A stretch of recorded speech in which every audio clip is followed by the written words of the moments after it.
Elle a frôlé les icebergs et les baleines. J'ai eu envie de vivre une aventure forte avec l'océan en étant à 30 cm de la surface de l'eau. Maude Fontenoy est arrivée ce matin à la Corogne en Espagne. Elle est la première femme à traverser l'Atlantique en ce sens à la rame. Et de prouver que c'était possible pour une femme de réaliser ce type d'aventure parce que c'était injustement réservé aux hommes. Elle est la première femme à avoir traversé l'Atlantique à la rame d'ouest en est. Maude Fontenoy, c'était le 9 octobre 2003.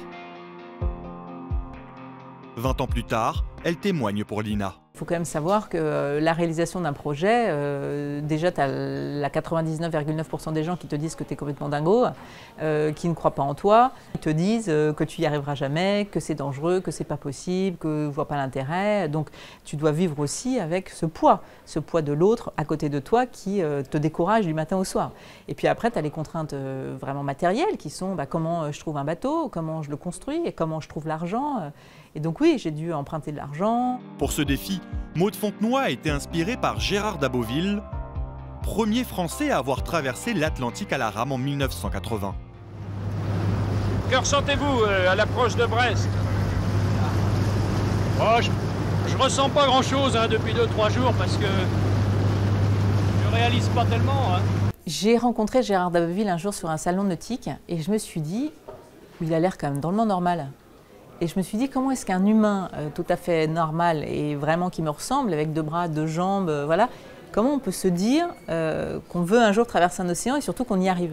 Et il y avait quelque chose de fascinant, j'aimais bien vraiment cette disparité entre l'extraordinaire grandeur d'un défi, la difficulté que ça peut représenter face au 40e ou aux vagues de 10 mètres de haut, enfin, et puis la fragilité d'un humain. Maude Fontenoy est partie le 13 juin 2003 de Saint-Pierre-et-Miquelon. La météo est capricieuse. Je comptais partir sereine. Hier, déjà, j'ai eu un petit peu d'affolement quand Météo France est venu me voir en courant pour me dire que les temps avaient changé. Le jour du départ, on se sent seul, on se sent intimidé face à l'océan, on se sent vulnérable. Et puis, on est face à un inconnu. On se dit, est-ce que j'ai pas vu trop grand? Là, j'ai un peu le stress. Je pensais sincèrement que ça serait mieux. Je me disais, mais c'est pas vrai, quoi. Si jamais j'abandonne au bout d'une heure, au bout de 2 jours, mais je vais passer pour qui? Je me souviens qu'il y avait certains qui pariaient en disant le nombre de jours que j'allais durer en mer, qui disaient, ouais, bon, alors la petite là, allez, combien tu dis toi? 2 jours? Allez, non, 3. 2 jours après son départ, l'aventurière a dû ramer contre des vents de face, mettant le cap sur le sud pour éviter tout iceberg et rencontrer au plus vite le Gulf Stream. Mais elle n'a pu éviter la tempête. Hier, son bateau a chaviré. Mais la jeune femme s'accroche, les mains couvertes d'ampoules et l'estomac totalement retourné. Devant elle, reste 97% du parcours à effectuer. Quand on est seul en mer, on est vraiment dans le rythme de la nature, dans le rythme des océans. On est avec le rythme du soleil, on se base au rythme de la météo, donc on va ramer 8 à 10 heures par jour. Ensuite, on fait des pauses. Alors moi, j'entretenais beaucoup pour éviter d'avoir des escarres. Je me massais les mains, les jambes, les fesses, enfin, tu vois, parce que du coup, tu rames quand même position assise. Ton bateau, il est quand même minuscule. Tu peux à peine te tenir debout et tu peux encore moins mettre un pied devant l'autre. Il faut quand même imaginer que pendant 5 mois, tu ne mets pas un pied devant l'autre, tu ne marches pas.